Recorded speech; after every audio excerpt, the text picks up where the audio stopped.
안녕하세요, 청취자 여러분. 오늘은 응급 현장에서 정말 마주칠 수 있는 아주 긴급한 상황이죠. 바로 아나필락시스 쇼크 사례를 좀 깊이 파헤쳐 보겠습니다.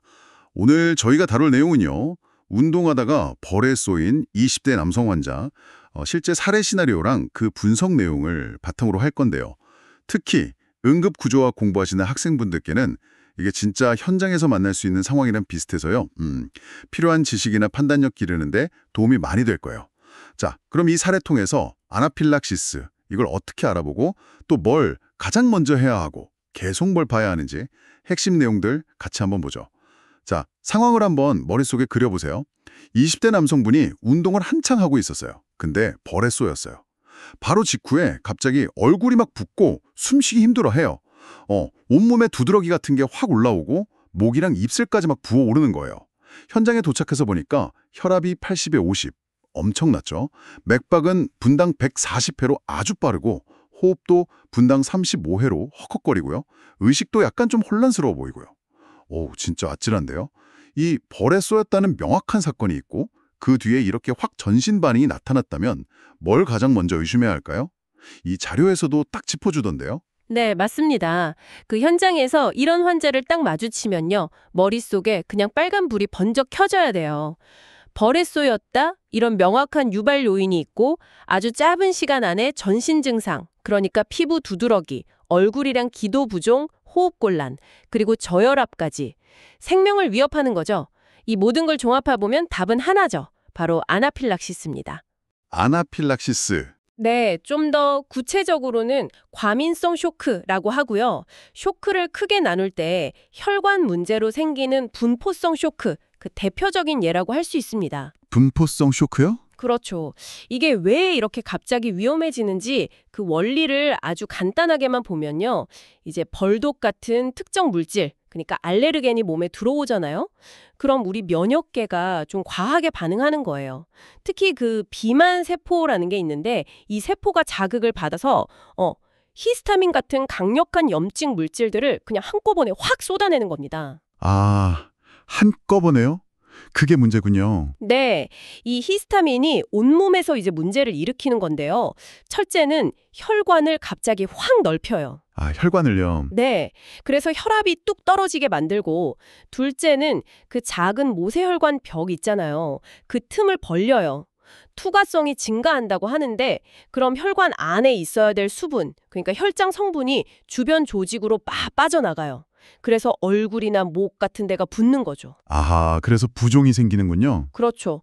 그리고 셋째는 기관지에 있는 근육을 수축시켜서 기도를 좁게 만들어요. 그러니까 숨쉬기가 힘들어지는 거죠. 와, 그러니까 벌독 하나 때문에 진짜 전신적으로 혈관, 피부, 호흡기에 그냥 동시다발적으로 문제가 터지는 거네요. 진짜 쇼크네요, 말 그대로. 그럼 이 환자, 이렇게 위급한데 지금 당장 제일 먼저 뭘 해줘야 할까요? 자료에서도 이거 진짜 시간과의 싸움이다. 이 약물 중요하다 계속 얘기하던데요. 역시 에피네프린이겠죠? 정확합니다. 아나필락시스 쇼크 상황에서 에피네프린 투여가 조금이라도 늦어진다. 이건 환자 생존율이랑 그냥 바로 연결되는 문제입니다. 절대 망설이면 안 돼요. 자, 응급구조사가 현장에서 해야 할 가장 중요하고 기본적인 처치 순서, 단계별로 딱 정리해드릴게요. 이건 정말 머릿속에 그냥 딱 박혀 있어야 돼요. 1단계, 제일 중요하고 제일 먼저, 에피네프린 근육주사 IM입니다. 근육주사요? 네, 성인 기준으로 1대 1000 농도, 그러니까 1mg/ml짜리 에피네프린 용액 0.3mg입니다. 이 용량하고 농도, 이거는 진짜 반드시 기억하셔야 돼요. 학생분들 꼭이요. 0.3mg, 1대 1000. 네. 주사 부위는 어디냐면 허벅지 바깥쪽 중간 부분에 있는 큰 근육 있죠. 대퇴부 외축관근. 거기가 제일 좋습니다. 왜냐하면 근육 주사가 피하 주사보다 흡수가 훨씬 빠르거든요. 아, 흡수가 빨라서 허벅지 바깥쪽이군요. 네. 그리고 주사를 놓고 한 5분에서 15분 정도 지켜봤는데 호흡곤란이나 저혈압이 여전하다, 안 좋아진다. 그러면 같은 용량으로 반복 투여할 수 있습니다. 반복 투여도 가능하군요. 역시 에피네프린이 진짜 첫 번째고 제일 중요하네요. 그 에피 퍼스트, 에피 패스트 이런 말도 있잖아요. 맞아요. 그 구호가 괜히 있는 게 아니죠. 자, 그 다음 2단계는 고농도 산소 공급입니다. 환자가 이미 숨쉬기 힘들어하고 또 쇼크 상태면 온몸에 산소 전달이 잘 안 되니까요. 마스크 같은 걸로 분당 10에서 15리터 아주 고농도로 산소를 충분히 줘야 해요. 산소도 바로 줘야 하고요. 네, 저산소증 막고 조직에 산소 보내줘야 하니까요. 그다음 3단계는 기도 확보하고 유지하는 겁니다. 이 환자처럼 얼굴, 입술, 목이 막 붓고 있다 이러면 기도가 점점 좁아지거나 아예 막힐 위험이 진짜 커요. 네, 위험하죠. 거정에 더 심해지기 전에 필요하면 이제 입인두기독이나 코인두기독이 같은 거 쓰고 만약에 상황이 더 나빠질 것 같다, 이건 진짜 기도 막히겠다 싶으면 병원 가기 전이라도 조기에 기관삽관 하는 걸 심각하게 생각해야 합니다. 기도 막히면 그냥 바로 심정지 올 수 있어요. 아, 기관 삽관까지도 고려해야 하는군요. 네, 심각하게요. 그리고 4단계는 정맥로 잡고 수액 주는 거, 수액요법이죠. 쇼크 상태 환자는 혈압 유지를 위해서 수액이 꼭 필요해요. 굵은 바늘로 정맥 라인 잡고 생리식염수나 하트만 용액 같은 등장성 수액 있죠. 이걸 초반에 500에서 1000ml 정도 빨리 줘야 해요. 몰로스. 수액도 빨리요? 네, 왜 수액이 필요한지는 이따가 좀 더 여쭤볼게요. 네, 그러시죠. 그리고 마지막 5단계는 필요하다면 보조약물을 줄 수 있어요. 뭐 항히스타민제, 디페니더라민이나 라니티딘 같은 H1, H2 차단제나 스테로이드, 메틸프레드니솔론 같은 거. 이런 걸 쓸 수 있는데 근데 이건 꼭 기억해야 돼요. 이 약들은 에피네프린처럼 막 바로 생명을 구하는 효과는 아니에요. 아, 즉각적인 건 아니군요. 네, 주로 피부 증상, 뭐 두드러기나 가려움증 같은 걸 좀 가라앉히거나 나중에 증상이 다시 확 나빠지는 걸 막는 데 도움을 줄 수는 있어요. 그렇지만 에피네프린 주는 걸 이걸로 대신하거나 늦춰서는 절대 안 됩니다. 와, 정말 체계적이네요. 에피네프린 근육 주사 딱 하고 산소 주고 기도 보고 수액 주고 그다음에 보조약물. 이 순서랑 각 단계가 왜 중요한지 아는 게 진짜 현장에서 우왕좌왕 안 하고 환자 살리는 길이겠네요. 근데 아까 그 4단계 수액요법이요. 그게 저는 조금 더 궁금해요. 에피네프린이 혈관 수축시키고 기관지 넓히는 게 핵심인 건 알겠는데 아니 피를 흘린 것도 아닌데 왜 그렇게 빨리 또 많이 수액을 줘야 하는 거죠? 이게 응급구조학과 학생분들이 좀 헷갈릴 수도 있을 것 같아요. 오, 아주 좋은 질문이에요. 예리하신데요? 이게 바로 과민성 쇼크의 아주 특징적인 부분이에요. 예를 들어 교통사고 나서 피를 많이 흘려서 생기는 쇼크, 저혈량성 쇼크랑은 시작은 다르지만 결과적으로는 좀 비슷한 문제가 생겨요. 아까 히스타민이 혈관을 넓히고 모세혈관 투과성을 높인다고 했잖아요. 네네. 혈관이 넓어지면 그 안에 같은 양의 피가 흘러도 압력이 뚝 떨어지겠죠? 그렇죠. 헐렁해지니까. 네. 게다가 모세혈관벽이 막 헐거워져서 혈관 안에 있어야 할 물이랑 단백질, 그러니까 혈장 성분들이 혈관 밖으로, 조직 사이로 막 새어나가 버려요. 아, 새어나가는군요. 네. 그렇게 되면 몸 전체 피의 양은 그대로일지 몰라도 정작 우리 몸 곳곳에 산소랑 영양분을 날라줘야 하는 피, 그러니까 혈관 안을 실제로 돌고 있는 유효 혈액량이 확 줄어드는 거예요. 이걸 바로 상대적 저혈량, relative hypovolemia 상태라고 불러요. 아, 상대적 절혈량. 그러니까 비유하자면 파이프, 혈관은 엄청 넓어졌는데 그 안을 채워서 흘러야 할 물, 혈액량은 그대로거나 오히려 밖으로 줄줄 새서 파이프 안이 상대적으로 텅 비어가는 느낌이네요. 진짜 피가 부족해서가 아니라 혈관이라는 공간에 비해서 피가 모자라게 되는 거군요. 아하. 그래서 혈압은 떨어지는데 심장은 그걸 어떻게든 채워보려고 미친 듯이 빨리 뛰어서 맥박이 140회까지 올라갔던 거네요. 바로 그거예요. 정확히 이해하셨습니다. 심장은 막 더 빨리 더 세게 뛰어서 어떻게든 혈액을 보내려고 애쓰는데 정작 펌프질에서 내보낼 피 자체가 부족하니까 혈압은 계속 낮고 뇌나 콩팥 같은 중요 장기로 가는 피는 점점 줄어드는 악순환이 생기는 거죠. 와, 그래서 이 상대적으로 텅 빈 혈관을 빨리 채워줘야 해요.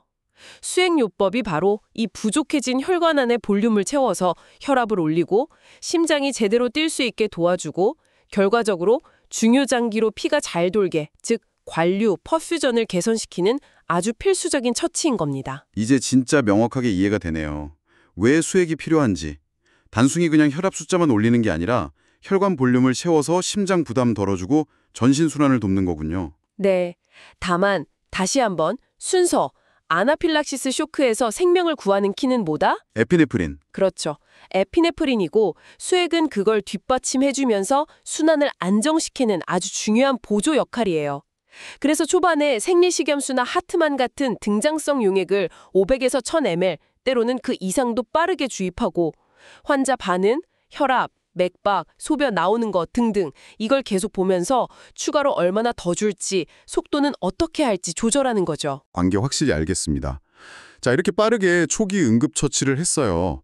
근데 이걸로 끝이 아니겠죠. 아나필락시스 이거 상태가 막 변덕스럽고 예측하기 어렵다고 들었거든요. 환자를 계속 지켜봐야 할 텐데 이때 제일 중요하게 계속 반복해서 확인해야 하는 건 뭘까요? 맞아요.